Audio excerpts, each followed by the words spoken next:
right. Let's go ahead and bring it back together here. So now we have, you can say that you have read through, or at least, I feel like I'm really loud somewhere. It's coming down the hall. Do you want to just turn that, I bet that speaker's way up. Do you know the adjustment I'm talking about? The speaker. At the end by the sanctuary entrance there? Just turn that way down. I'm blasting out the narthex, I think. I don't remember what I was saying. How are you all? Hi. Let's see. How are you? I'm all right, yeah. You've read through the Old Testament, or at least have attended classes about the whole Old Testament, depending on how it's gone. So, I'm getting less of an echo. I wonder if it's loud somewhere else, too, but it seems better now, right? Okay, it was mostly that. Hopefully I didn't hurt anybody's hearing. So, Nehemiah, Esther, Daniel, we have read this last week. Where did we notice the law at work in those? Yeah, Patsy. Well, I think Nehemiah was almost all the law about people coming back to Jerusalem and rebuilding the temple and how they did it and trying to get back to God's law. Yeah, so Nehemiah seems almost entirely about the law, trying to get back to the God's law, trying to restore the people as a people, right? As a distinct people in Jerusalem and the surrounding area. Where else did we notice the law at work?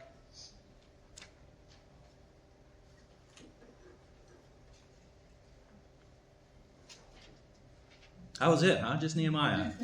No law in Daniel or Esther? Yes. Yeah? Where did you notice? You don't need a specific page. If you can just think of a theme.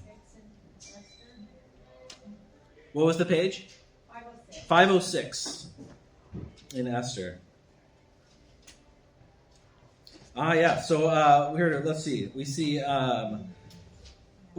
a law at work. Certainly, here is the king Xerxes making a law that let's see, where is it? Every man should be ruler over his own household.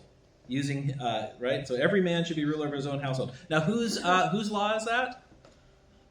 That's Xerxes' law. Now, that's interesting. I had no idea how to say that. Yeah, Xerxes. Yeah, too many X's. Yeah.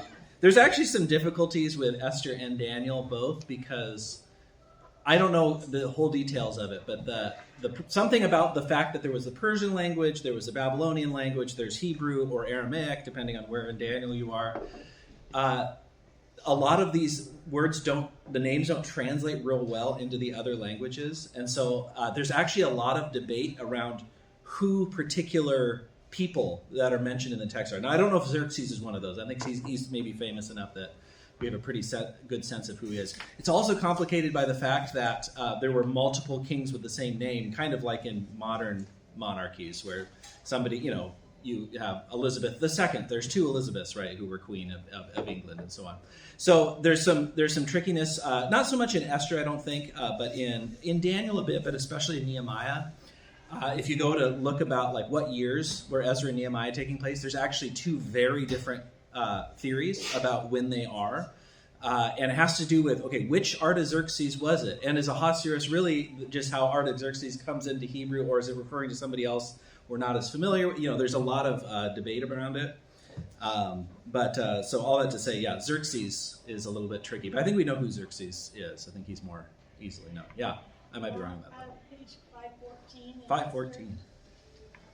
It's kind of like a new law. They were able to assemble and protect themselves and fight back. Yeah. So here's another law. So the first law that goes out that Haman, the evil Haman, is able to convince them to do is, all the Jews will be exterminated on this day. Now there's a second law because for some reason Xerxes can't take back the first law. Maybe it's already been publicized, it's too late. He says, now there's a new law. The Jews can defend themselves. They can fight back. Again, though, we're dealing with Xerxes' law here. Now, we can say, how is God's law at work in all this? Notice Esther, in Esther, at least in the Hebrew version of Esther, God is never mentioned. The word God never shows up there, right? There's allusions to God. Maybe you were, you came to a power for such a time as this, right? There's a assumption that God is behind something here, but God is never directly mentioned. There's a Greek version of Esther that's a little bit longer and does mention that one does mention God, but the Hebrew version that we have in our Old Testaments, most of us is not. Makes you wonder why they put it in there. Yeah, why is Esther in there as a story? Yeah. Remember when I talked about the writings at the beginning, the writings as being sort of the connection between the center and the outside world, the spokes in the wheel. So they're kind of connecting to the real world. I wonder if in Esther we have a story here which isn't theological, really. I mean, there's nothing about God specifically in it, but maybe there's a way that we can sort of question and wonder, okay, what is God up to here? How does Esther's work with Xerxes show what God is doing here? Because really looking at the world is no different. You look at the world and you say, okay, what is God up to here? It's often not explicit. Or maybe people are making it explicit, but they're wrong, right? It's not always as clear when you're looking at the world. So maybe we look at Esther and it's a little bit of training wheels to see how God is at work in the world too. I don't know, it's just a guess. But didn't her efforts save the people? They did, yeah. And That might be why it's in there. well, there's a festival, Purim. So Purim is this festival that it begins to be celebrated at this time, and Esther seems like a written account of why do we celebrate Purim, right? It even goes out of its way to say, so I'm looking on page 515 now, near the top of the page. So for Haman, son of Hammedatha, the Agagite, the enemy of all the Jews, had plotted against the Jews to destroy them and had cast the pur, that is the lot, for their ruin and destruction. So like, why is it Purim? A little bit further on. Therefore, these days were called Purim, from the word pur. So there's this, like, the whole book seems to be to say, well, why do we celebrate this festival? Well, this is why. Here's the story behind it. And in some ways it reads like a dinner story, or like a story around the dinner table that the kids say, well, why do we do Purim? And, the storyteller of the family says, well, let me tell you the story. In some ways, Esther reads that way, right? You can sort of take Esther that way, I think. Yeah. Well, in 5:10, it doesn't mention God, but it refers when she says to Mordecai, "Go gather together all the Jews and fast for me." Yes. Eat or drink Mhm. for 3 days. Mm-hmm. I kind of took that as prayer. Yeah, exactly. So in 5:10, she asks Mordecai and all the Jews to pray for her, to fast for her, to make an appeal to presumably God. It doesn't say specifically, but presumably that's what they're doing. That when she goes to the king will accept her. Which the story opens with the king being very angry at his queen, right? So you get the sense that, Esther's position is not necessarily secure. If Vashti's wasn't secure, Esther's wouldn't necessarily be either. Yeah. And it's also God showing his love for his people. Yeah. And even though he's not mentioned, it's just there that, Yeah. so not to be destroyed. He didn't want his people destroyed. Yeah. So it's just, Yeah, that God has acted and has preserved his people even through this. It's hard to read Esther in now, after World War II, without thinking of the Holocaust, right? And I don't know, but I'm curious. I wonder how does the book of Esther function for, Jews living in Israel who went there after World War II with the right of return, for example, or others who fled Germany and other places in Europe. Well, on page Yeah. 480, way down ways, it says, "Remember the instruction you gave your servant Moses, saying, if you are unfaithful, I will scatter you among the nations.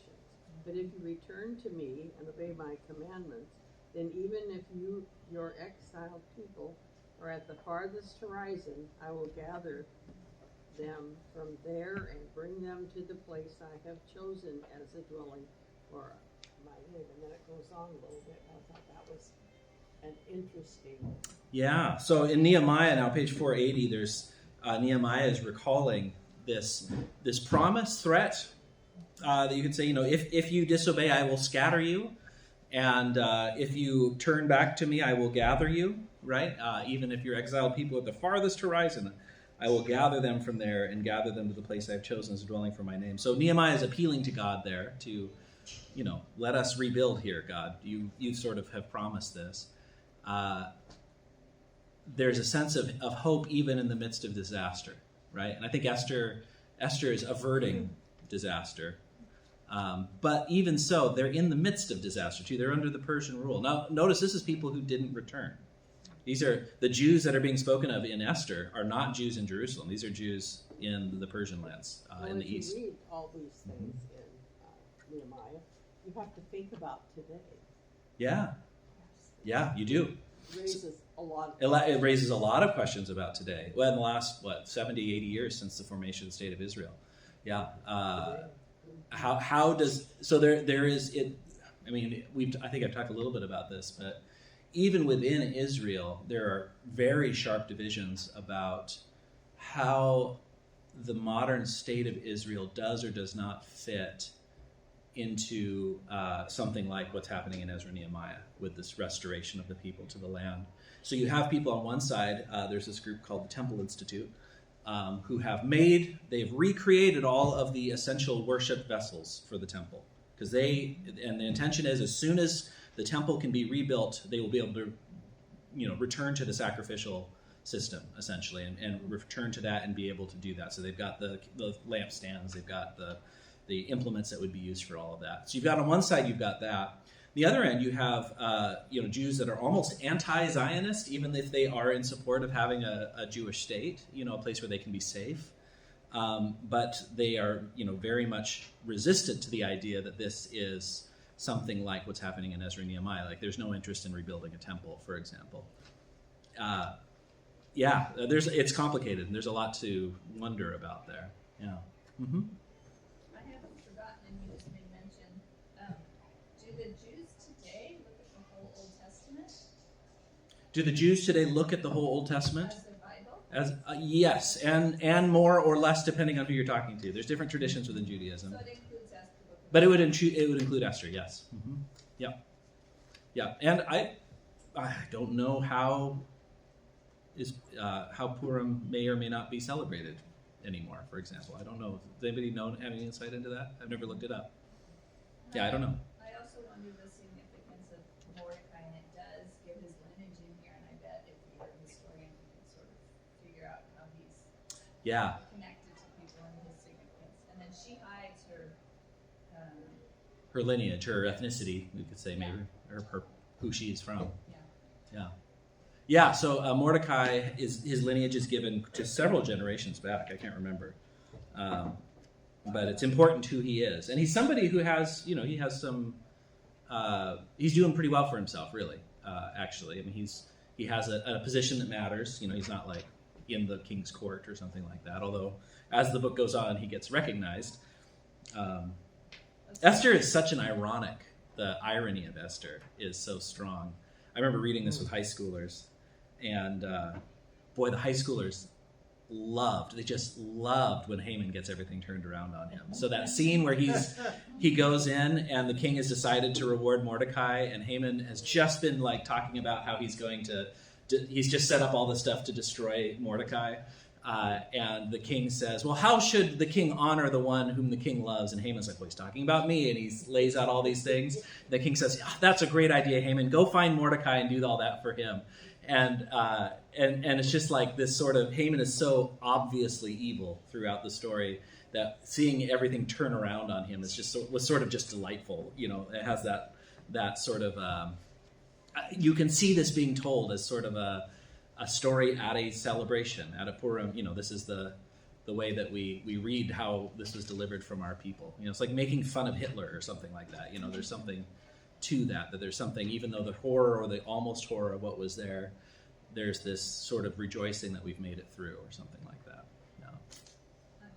Yeah. 507 also, I think it's interesting. 1, 2, 3, 4 paragraphs down. In parentheses, the young woman Mordecai had adopted.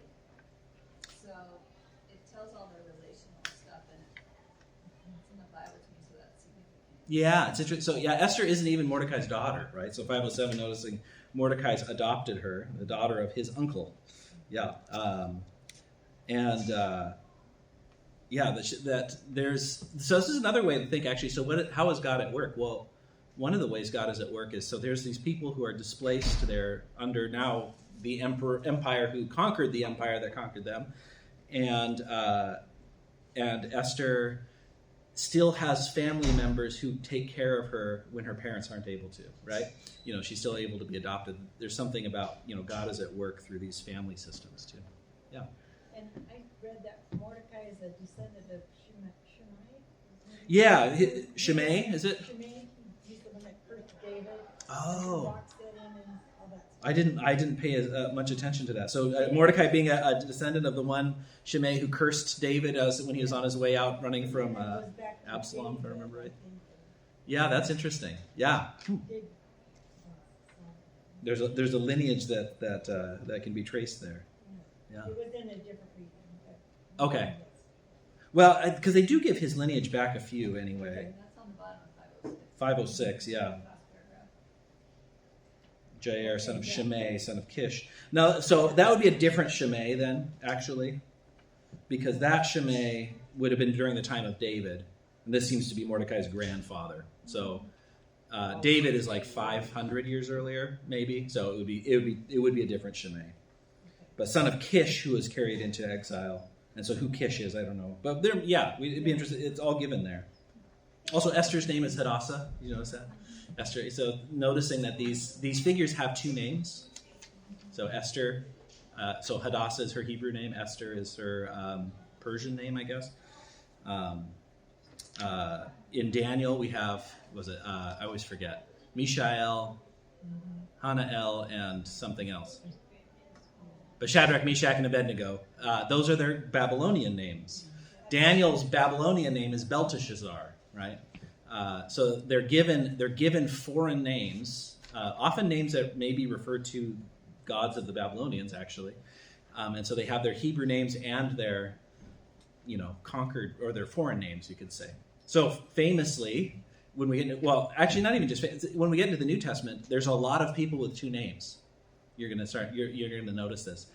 And in the New Testament, we have people who, so especially the people who are in and around Jerusalem or in Galilee, they speak Aramaic. That's their home language.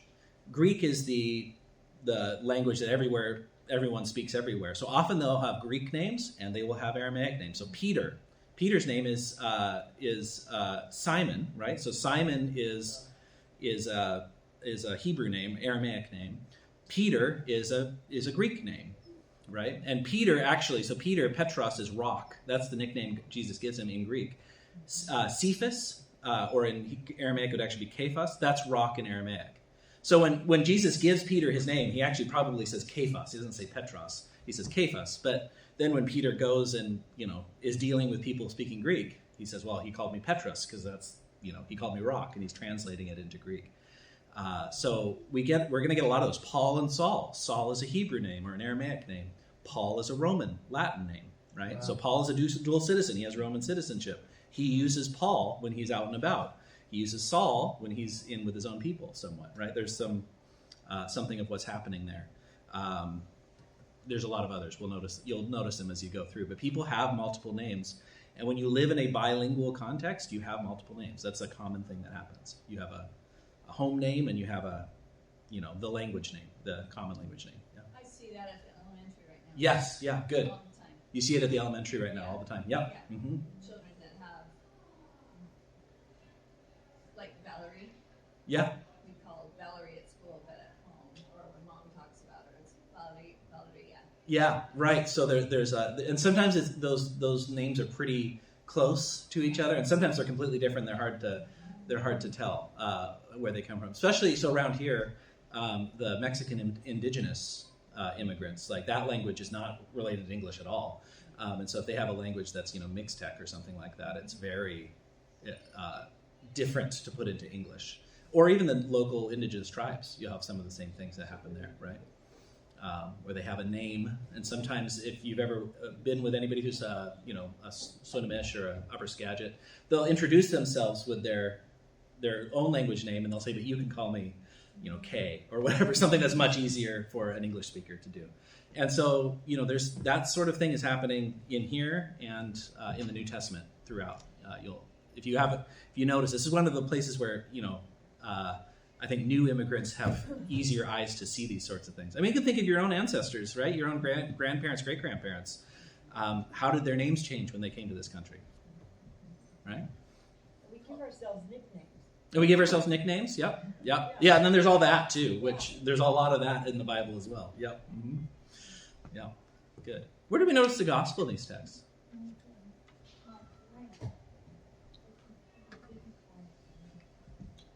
Yeah. I don't know if it's gospel or not, but I think this is rather puzzling in Daniel on page. There's a lot of puzzling in 5:22. Daniel. Yes. In the time of the kings, the God of heaven will set up a kingdom that will never be destroyed, Yeah. nor will it be left to another people. It will crush all those kingdoms and bring them to an end, but it will itself endure forever. Yeah. So in 522, this is Daniel chapter 2. This is interpreting the king that Nebuchadnezzar has of the statue made up of all different parts, and a big rock comes and crushes all of them. The God of heaven will set up a kingdom that will never be destroyed, nor will it be left to another people. It will crush all those kingdoms, bring them to an end. It will itself endure forever. I underline that too. So do we understand this, I don't know, Christologically, Christ-centeredly? Is that is that what this is pointing to? Maybe. It sounds like it, doesn't it? I mean, if you trace the history of these kingdoms that are being put out, you have Babylon. There's a couple different ways of interpreting which kingdoms these are referring to. The one that I find more convincing is you have the Medes and then the Persians. And the Medes and Persians are kind of one empire, but at least in Babylon, it seems like the Medes have a little more influence in this area, and then the Persians, even though they're sort of a united empire, but it's pretty fragmented. Then you have the Macedonians, which is Alexander the Great. So the Greeks come through, and that's the one that divides. And after him, you've got his kingdom is almost immediately divided, right? His empire survives him, and he dies at 30 or something like that. And then his 3 generals take over, and they divide it amongst themselves. And then Israel is constantly between the Ptolemies and the Seleucids, so the Egypt-based ones and I think they're more like Syria-based. Based ones that are constantly kind of going back and forth here. And so then the rock that comes and crushes, well, is it Rome? Rome seems like a possibility if we think about empires, but then this God will set up a kingdom that will never be destroyed. Well, now we're thinking that sounds messianic, right? That sounds like Messiah. That doesn't sound like a worldly kingdom in the way that I understand it. So I don't know, but there's a lot of debate around how to interpret. These are sometimes called apocalypses in Daniel, the Daniel apocalypse. And apocalypse doesn't mean end of the world. We hear apocalypse and we think end of the world. That's not what it means. It means uncovering. It means revelation. So the book of Revelation is just translating apocalypse. That's what the word is in Greek, apokalypsis. But it means something that's being uncovered, that's being revealed. And so it's a way of the earthly ordering of things being metaphorically or symbolically uncovered. Through this very strange metaphor, meaning symbols. There's a lot of apocalypses. We only have a couple of them in the Bible, but it was a very popular genre, let's put it, from about 2 centuries before Jesus to about a century after. We have dozens of them, of apocalypses. And they're almost always what they're doing is they're describing the political realities, either of the day or of what's come in the past. Sometimes they're post-dated or predated. I don't know how you put this, but they're written as though they're written by somebody earlier, but they're describing the history that came up to that point. And so there's some talk about maybe that's what's happening in Daniel, actually, if it's talking about this particular ruler who was, I think, a Seleucid ruler who desolated the temple in Jerusalem. He sacrificed a pig to Zeus on the altar. He tried to make them Greek. Basically, he wanted them to be Greeks, and he was sort of. There's a lot of thinking that the one who sets himself up above all gods and so on is referring to this Antiochus Epiphanes. That was what he called him. Epiphanes was what he called himself. That was his own self-given title, that he's the one that's being referred to here. That leads to the Maccabean revolts, which you can read about in 1st and 2nd Maccabees, which are in what's called the Apocrypha. And the Roman Catholic Bible would have them, for example. So it's hard to but they're very symbolic, so they're hard to make real clear descriptions. Is, Jesus came to the Holy Land. Mm-hmm. That's where God spoke to Moses and so on. And that's this little, what's going on there now, this little tiny country. And you just wonder, well, how are we supposed to think about that? Mm. Is that the center of the universe? Right. Because it is. It's very confusing. From a empires of the world perspective, it's a backwater place, right? I mean, it's strategically important because it's the land bridge between Africa and Asia, Europe, right? But it's never a major power. Even under David and Solomon, it's never an empire. It's never something that extends much beyond its borders. At its biggest, it's maybe the state of Washington. Maybe. Probably not as big. I don't know the actual math there. But, Israel today is about the size of Western Washington. Kind of the I-5 corridor. That's about the size of Israel today. It's not a big area. And I think there's, 10 million people? Something like that. It's not large. Still Israel. Say what? It's still Israel, though. Well, it's Israel again. It wasn't Israel for about 2,000 years, but 1,900 years, but yeah. So it just makes you wonder. The Romans in 130 or so are the ones who renamed it Palestine. That's where the name Palestine comes from. Partly as a punishment for the Jewish revolts that happened. Romans kicked out all of the Jews. This is 130, the Bar Kokhba revolts, they're called. And that's when the Romans completely destroyed this. The temple had already been destroyed a few decades earlier, but they completely destroyed the city. They killed or exiled, I think estimates are like 80% of the population at that time. And then they renamed the province from being Judea, which is what they had called it before, to being Syria Palestina. And all of that was sort of this erasing the Jewish rebels. This is how Rome dealt. This is how they maintained power. When there was a rebellion, they did everything they could to wipe them out. So then it's Palestine for 1,800 years. I mean, the official name, the recognized name by, the Roman Empire who was in control of it at the time. That's where that comes from. So it's not until the 1940s that it's Israel again, right, in any sort of recognized political way. Yeah. It's also when modern Hebrew is constructed in the 20th century. It's a 20th century language. It's reconstructed from biblical Hebrew, but it's different. Grammatically, it's quite different. Language scholars sometimes will just call it Israeli rather than calling it Hebrew because of how different it is from the Hebrew that would have been spoken, at the time of David or something like that, or the Hebrew that the Old Testament's written in. It's based on it. It shares most of the same vocabulary, but the grammar works very differently. Works much more like a European language than a Semitic language in its grammar. So, modern Hebrew, Israeli Hebrew. So it's the connection between the modern state of Israel and what we have in the Old Testament is not as obvious as it might seem to us. There's actually much more discontinuity there.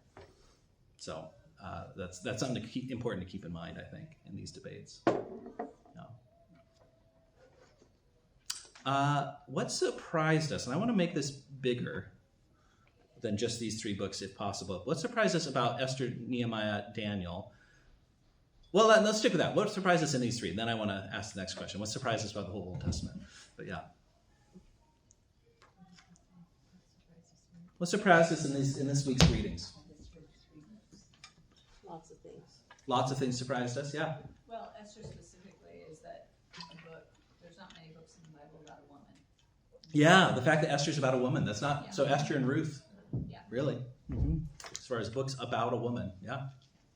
And their role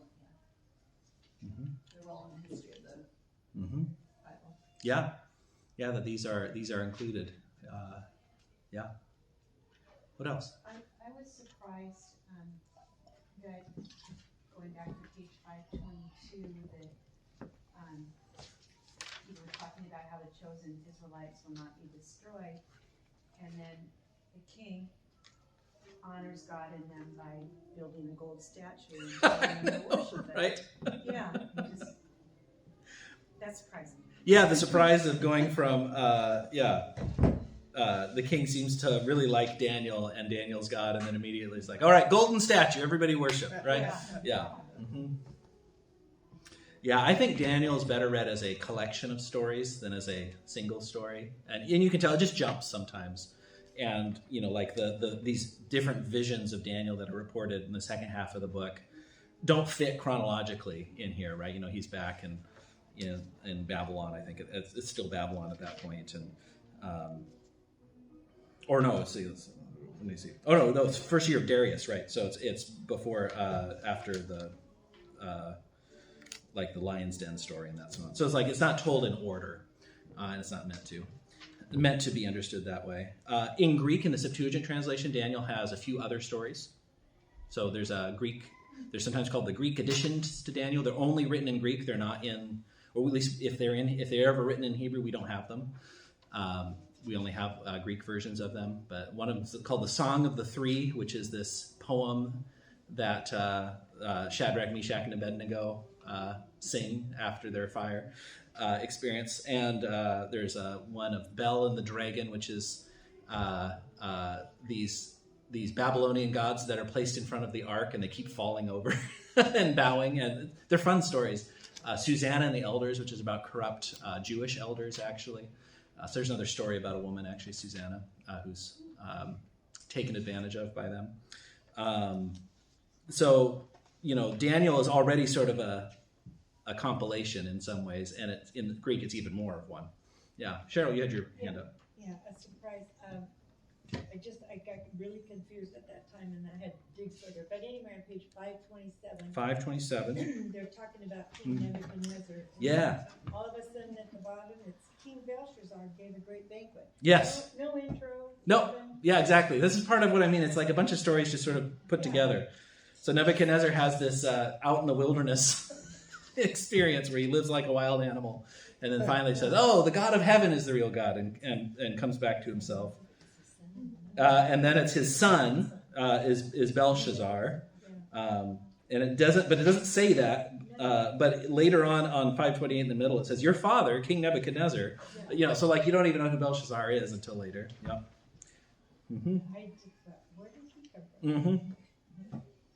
Yeah. And another surprise on page 536, where Daniel's praying and all of a sudden Gabriel just interrupts him. Yeah.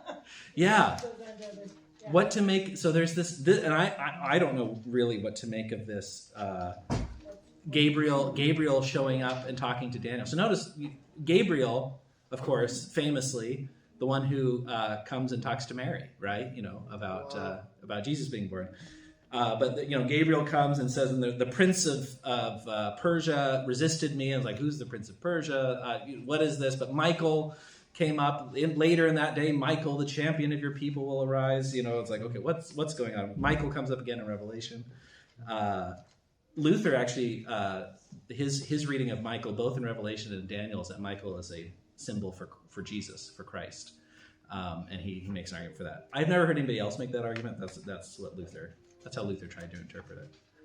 Yeah, you're first. Same page, the number 7 again. Yes, 7 comes up a lot here. Yeah, very concerned with numbers. Yeah, We'll see that in Revelation also. That's sort of a mark of the apocalypse genre, is that there's these highly symbolic numbers of 7s or 40s or thousands and so on. Yeah. Wasn't the world supposed to end on the 24th? Yeah. So, I've heard. Yeah, April 24th is one rapture, so we missed it. Yeah. End of the world. I think I heard the day after or before Pentecost also. So check back in a month and we'll see if we're still here. But, yeah. So Daniel is one. If you're interested in pinning down dates, Daniel is a very common one that people will go to because there's these numbers and they'll add them out and try and work them out. I am one that I think everything in Daniel has to be read as, in the apocalypses has, from a Christian perspective anyways, we have to read them as pointing to Christ particularly. And partly I'm taking that from Mark, where Jesus actually quotes Daniel, what did it say? The abomination that defiles, or whatever that is, that phrase comes up in here. And in Mark, it seems Jesus is using that to point to himself on the cross, which is interesting. That's the desecrating or desolating sacrilege, or it's translated different ways. But, Well, doesn't he also say Yeah. no one knows the time of the date? yeah. Mm-hmm. Yeah. So anybody who tells you they know, yeah, just say, well, I'll check in with you the next day and we'll see how it's going. Patsy. I was confused a little bit when it talked about Gabriel and it Yeah. talked about the man, right? And in the New Testament, when it talks about Gabriel, it talks about the angel. And so is that just a translation issue, or is there something significant? That's a good question. Can you can you point where exactly you're looking here? Page 536, Fourth paragraph down. The man, Gabriel, the man I had seen in the earlier vision, came to me in swift flight, so he's flying, about the time of the evening sacrifice. Yeah, I think calling the fact that it calls Gabriel a man there isn't understood to be in opposition to Gabriel being an angel or a messenger in some kind. Remember, the word angel simply means messenger. That's what the word angel means, both in Greek and Hebrew. So in Hebrew it's malach, and in Greek it's angelos. That's where we get angel from in English. But it just means, a king can send an angelos to go and it's sort of an ambassador in some ways, somebody who goes and does something for you. Yeah. So it doesn't. A person could be an angel, actually, in the biblical sense. There's no necessary distinction between those. Yeah. So an angel could be divine, or supernatural, so superhuman in some ways. They can function as angels, but so can humans. Can also function as angels. It's a function more than it is a being, if that makes sense. Yeah. What else surprised us? Yeah. The bottom of that page, it says, know and understand this, from the time the word goes out to restore and rebuild Jerusalem, Yes, I know. until the anointed one. An anointed one is Messiah. That's what that word is there. Yeah, That's what anointed one the means. ruler comes. There Yeah. will be seven, blah, blah, blah. Yeah. So at the end of this, I don't know who this is referring to. Who's the anointed one? Is the anointed one Jesus? Maybe. He'll be put to death and he'll have nothing. But then it also says, the temple, he will set up an abomination that causes desolation. Now, Jesus quotes, that's the abomination that causes desolation. That's the thing that Jesus quotes in Mark. Now, in Daniel, I think maybe this has a twofold reference. Maybe it's referring to literally the pig that Antiochus Epiphanes sacrifices to Zeus on the altar. That's maybe the desolating sacrifice, first off. So the anointed one there is one who sees himself as an anointed one, which Antiochus did. Capitalized. Well, and that's a translating decision. There's no capitals in Hebrew or Greek. There's no capitals in the original manuscripts of the Bible. That's a better way of putting Put that. to death and we'll have nothing. Yeah. So I think in one sense this could be referring to that. However, when Jesus talks about it, he quotes that same line, abomination that causes desolation. So is Jesus the one setting up the abomination that causes desolation, which is himself on the cross? That the one who knew no sin became sin. Outside the walls, Hebrews makes a big deal of the fact that this happens outside the walls, that this is not where a sacrifice is supposed to happen. There's something, desolating about this. I don't know. War will come until the end. Well, we're still in that. Yeah. Mm-hmm. I don't think there's been no war since. I'm not sure there was no war before this time either, but yeah, there hasn't been any. We haven't had a period of no war since then, for sure. Mm-hmm. Yeah. This question goes back to Nehemiah and they're rebuilding the wall, and I wondered why all the different kinds of gates, like the sheep gate. Oh, okay. Yeah. The dung gate. Yeah, the dung gate. So I think these gates are they're not necessarily kinds of gates, but they are the names of those gates. And maybe they're named after something that predominantly happens there. Sheep gate is closest to the pastures. That's the ones shepherds tend to take. It's no different in kind than the gate on the other side of the city, but it's closer to the pasture, so they call it the sheep gate. The dung gate, I guess, is close to where, they don't have sewers, so got to take it somewhere. Yeah, that's my guess. I don't know that 100% for sure, but I think these gates mostly are not. And none of these things exist anymore. So if you go to Jerusalem today, there's what they call the Old City, which looks very old. It's about 500 years old.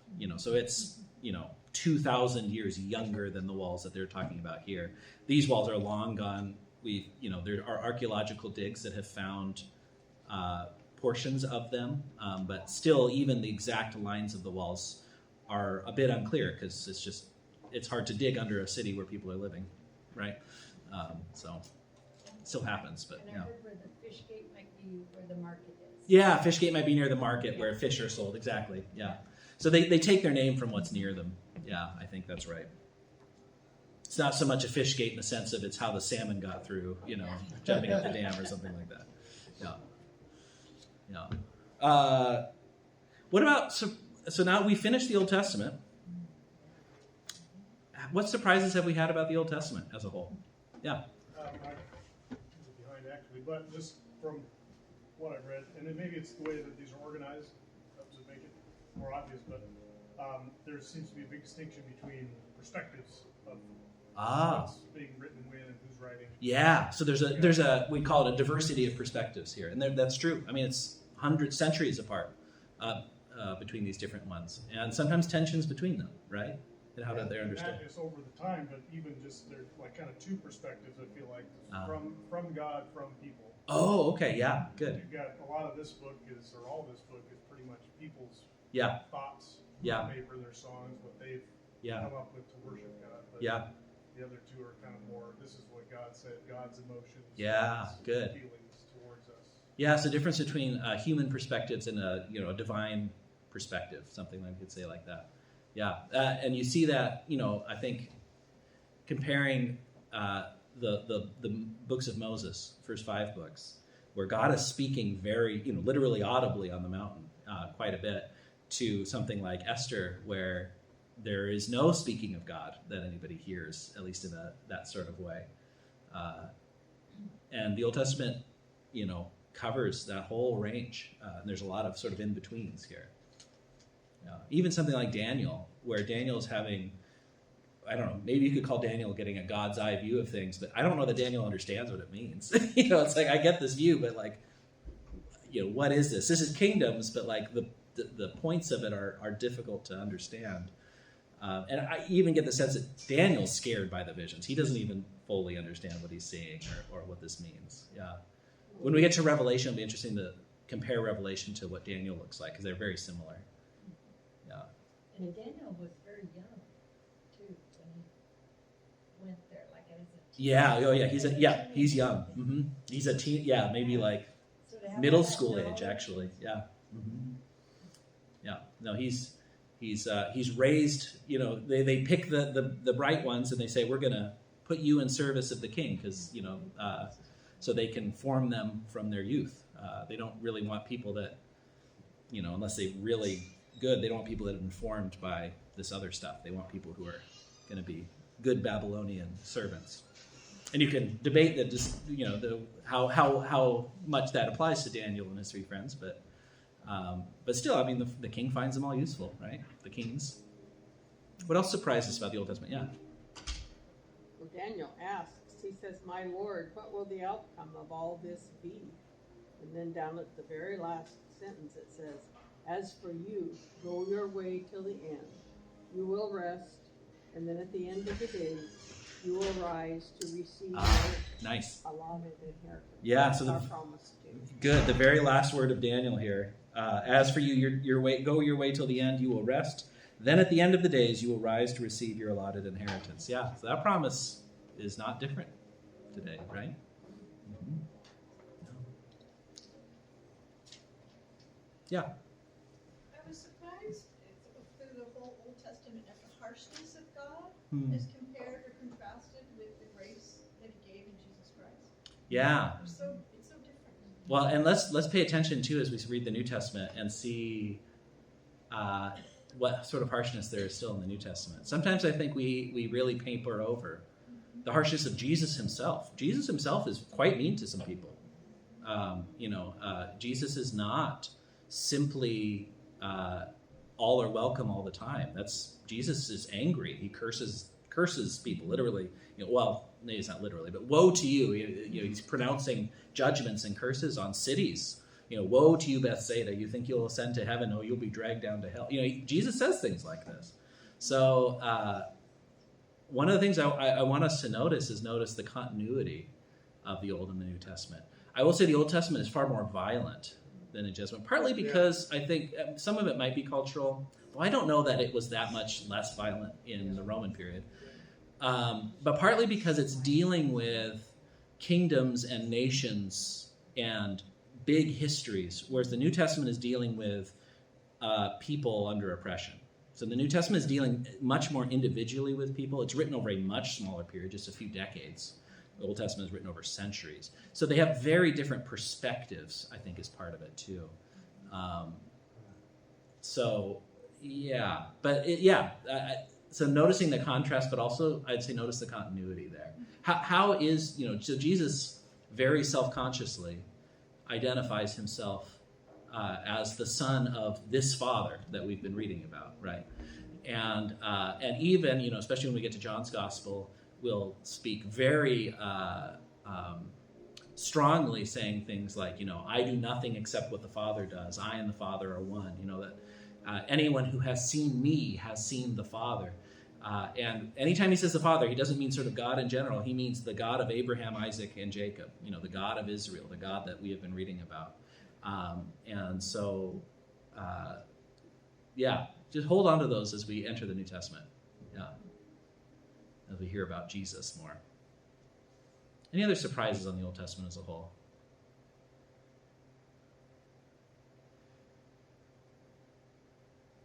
It's in somewhere in Isaiah that Jesus would look like everybody. Yeah, so there's this the suffering servant. There's nothing that would draw us to him. Nothing especially attractive about him. Yeah.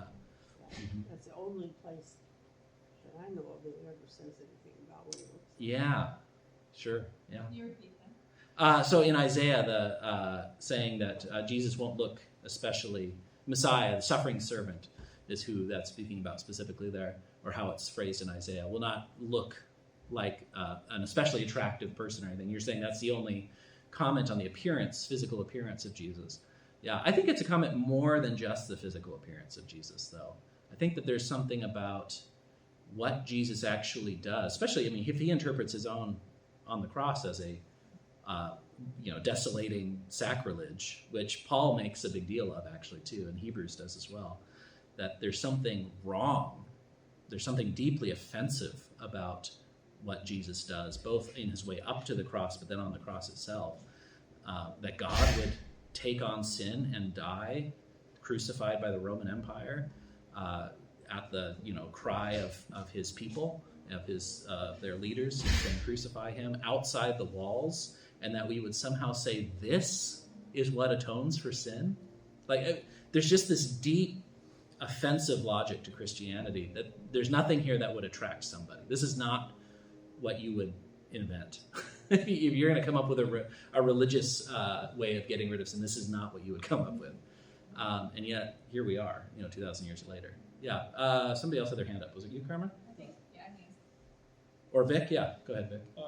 I appreciated the word about the NIV. I read that. Oh, yeah, just the translator's notes. Yeah, did you find that helpful? Good. Yeah. Yeah, so that word about the NIV, that's in every New International Version Bible. It's actually required. If you publish an NIV Bible, you have to include their little, the translators discussing it. Yeah, I find those really helpful to talk about, because translating is not one-to-one. There's a lot of decisions you have to make in translating, and translations make a lot of difference. And we have a lot of good translations, but they're all, I've already mentioned, I have some disagreements on a few spots where I think, I don't know why they made that decision. I have the same about the NRSV, which we, usually use in worship. There's no perfect English translation. And I'm not even sure a perfect translation is possible, really. Something about what translation is. So you're always making decisions. And even a translation that's very good in one context might not work in another context, because translation is so bound up in the time and in what's going on. Yeah. Let's see. Okay, we're almost at the end. I'm trying to decide what I want to do. Karma, yes. I do have a comment about Go ahead. A surprise. You had said at the beginning, and you've said it a few times. Yeah. If you're in the Word, you're going to wrestle with God. Yeah. And I think that I found that reading through it, I do wrestle with, wow, if I wasn't raised this way, would I believe this? Yeah. And what about the Bible makes me believe, and what is my role as a Christian in this world today? Mm-hmm. And coming to terms that wrestling is, yes, I believe, but what do I believe? And why is this written? So that it'll challenge me. Mm-hmm. Yeah, good. So wrestling, going through and wrestling with it, and Luther calls this exercising, that you're being exercised by God, that God is exercising you. And that actually, and the exercise, you're being exercised for faith in particular, that actually this wrestle, this struggle is what develops and strengthens faith, actually. But yeah, all of those questions, like, would I believe this? Do I believe this? Should I believe this? Right? There's a lot of questions. And what does it mean to believe this? Because believe has come to be a very intellectual word in the modern period. but what does it mean to believe with your heart? What does it mean to trust? Is often the word that we'll use, or to have faith. What does faith mean? So if, for example, as some people would argue, and I think you could make the argument for, the Apocalypse of Daniel, let's say the Apocalypse of Daniel is written later and attributed back to this famous Daniel that lives during the exile as a way of explaining what's happened to get them to this Antiochus Epiphanes king. That's one of the theories of parts of Daniel. Also why Daniel seems so unfinished by the time it's translated into Greek, that there's difference, like it's not totally settled what is Daniel and what's not. What does that mean for faith? Does that mean we can't believe it? Or does believing it now mean something a little bit different? Does faith in what's happening in this apocalypse have less to do with the predictive power and more to do with the emphasis that God is actually over all of this somehow, that God's somehow sovereign, even in the midst of all of this evidence to the contrary? We'll get to that when we get to Revelation too. I mean, what's happening in Revelation. I'm not an expert on Revelation, so I won't be as helpful as maybe some of you want me to be, but there's a lot of different ways of reading it. Doesn't God meet us where we are? God does meet us where we are. Yeah, that's right. And Scripture is an example of that. Yeah. We read in John chapter 1, or we will read in John chapter 1, the Word became flesh and dwelt among us, right? So this is Jesus. But it's also the Word, is infleshed in a way, so it's not flesh, but infleshed in this experience, this encounter that we're having. Incarnation isn't only a one-time event in the sense of like it only happened 2,000 years ago in Israel, in Nazareth. It happens here, and it's happening now, and it happens every time we gather for worship. That the Word is coming in, God is meeting us, that God is coming to us. Yeah. Something that surprised me in the Old Testament is just these things that I'm kind of coming to feel like are human constructs, like we were talking about Satan last week, and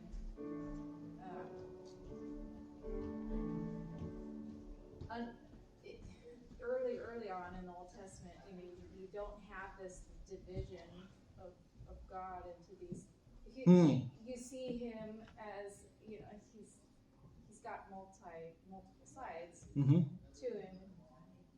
Some that we think of as very negative, that we have a hard time understanding. And what you were saying about meeting, he meets us where we are, because we can't understand him in the way that he is as a whole. We split him up into these different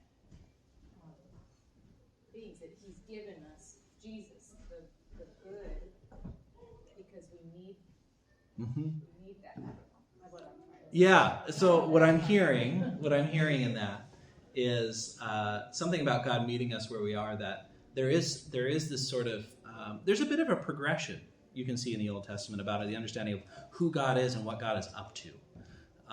And at times it seems Israel basically thinks of God as just another national God. It just happens to be the national God of Israel, and there's national gods of the Philistines, and there's national gods of the Babylonians, and there's all one among many, or maybe one among many, but like the best among many, or. Then you get to Isaiah and you have God saying, I am Yahweh, there is none beside me. I am making light, creating darkness. I am forming Tov Ra, which is good and evil, or maybe good things and calamitous things, the disastrous things. That somehow it's just this God is behind it all. Even Genesis 1, that God is the one who creates all of this, might be reflect a little bit of later reflection than another, maybe how Abraham understood it entirely, possibly. I don't know. Not that Abraham had Genesis 1, it was written after him, but you know what I mean. Would Abraham have been able to say what Genesis 1 says about God? Does he know enough then? And if he doesn't, what does that mean for him? To what extent is that important or not? I think nobody in Scripture has it all figured out, and that's part of the point. Oh, except God. I mean, there's only one hero in the Bible, and it's God. God is the only one who has arrived, in a sense, who is there, who knows everything. And everybody else is on the way. As Christians now, our confession is that's all on the way to Jesus, that God is now going to make himself fully known in the way he wants to be known in Christ and in what Jesus has done, which is in itself offensive to different people. Paul, we're going to read in Acts, Paul has this experience where, I'm trying to remember if I'm remembering this right. He's talking about, who God is in Christ and who God and does all this thing, and they like what he's saying. And then I can't remember if he mentions Jesus as a person or Jesus dying on the cross. And they're like, well, that's ridiculous. Or no, he mentions the resurrection. That's what it is. He was raised, his resurrection of the body. And they're like, well, that's silly. Everybody knows the body can't be raised. The body's evil. I mean, that's basically what they're coming from as Greeks. The body's evil. It's the spirit that's raised. It would be bad for the body to come back. And so that's where they can't. They're like, well, that's okay. Now we can't listen to you. You're too interested in bodies and stuff. That's not something we're interested in. Now, we come, as much as we like to think otherwise, we are Greeks in nature, right? Our whole intellectual tradition is Greek. We tend to take Christianity and be offended at the same things that the Athenians were offended by Paul at. So, notice those things too. This is much more bodily than we'd like it to be in some ways. We're Greeks at heart. A lot of us are anyway. Okay, we're past the end of our time. I had another thing I was going to do, but I'm not going to do it now. So just know, we enter into the New Testament this week. I'll just say briefly, just like the Old Testament was a different order than we're used to, the New Testament is really a different order, and it's completely unique to this. I've never seen anybody else lay it out this way. But I like it. I like the way it's laid out. Basically, they divide the New Testament into 4 parts based on the 4 Gospels. So if you just opened a New Testament and started reading, you'd read the story of Jesus 4 times over, right? You'd read Matthew's telling, then Mark's, then Luke's, then John's. So instead of doing that, what this does is it takes each of those Gospels and it aligns it with books that are in the spirit of those Gospels. And some of that's very, like a pretty obvious connection, and some of it's a little bit more, manufactured connection. But either way, it's an interesting way of reading the New Testament. So we'll be in Luke and the Luke section for a while. So we'll read Luke and then Acts and then the letters of Paul, because Acts is very much about Paul. So that seems like a pretty natural connection. But we're going to be in that because that's more than half the New Testament. So we're going to be in that for several weeks, for a few weeks, I should say. Not that many because it's only 8 weeks total. But cards. Yes, the bookmarks are in theory printed. Carrie had a little trouble with the printer. Oh, there's some in the back. So we have bookmarks. There are bookmarks in the back with the reading schedule for that. I think we read all of the Gospel of Luke this week, if I remember right. That's what our reading is this week. Is yeah. it the same schedule as we had before? Go ahead. Is it organized by the time they were written at all? Yes. So within each of those sections, it's then chronologically. So we'll read the letters of Paul in chronological order, or our best guess, because we don't know for sure on some of them, but our best guess is the chronological order. Because did you know the New Testament is ordered, the letters of Paul are ordered by length? That's how it is if you open a New Testament. So the first letter of Paul you come to is Romans. It's his longest. Oh, I think I just cut out. That's okay. Oh, I cut back in. All right. So it's his long. So that's his longest, and then it ends with his shortest. I don't know why, but to ancient peoples that was a sensible way of organizing the New Testament. But it doesn't help as much for when you want to read a bunch of them at once. It's helpful to read them in order, or in their chronological order. So we're in Luke, Acts, or Luke. I think is just Luke this week.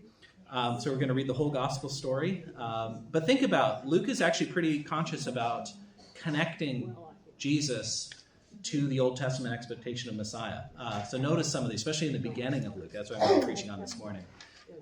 Noticing how is Luke, who is not a Jew himself, the author of this gospel is not a Jew, very conscious about this is connected to the Jewish scriptures, to the Hebrew Bible. So notice that as we go through. All right, let me close this in prayer and send us on our way. Good and gracious God, continue to speak to us today. Watch over us. Give us what you see that we need. In Jesus' name. Amen. Amen. Thank you, John. You are welcome.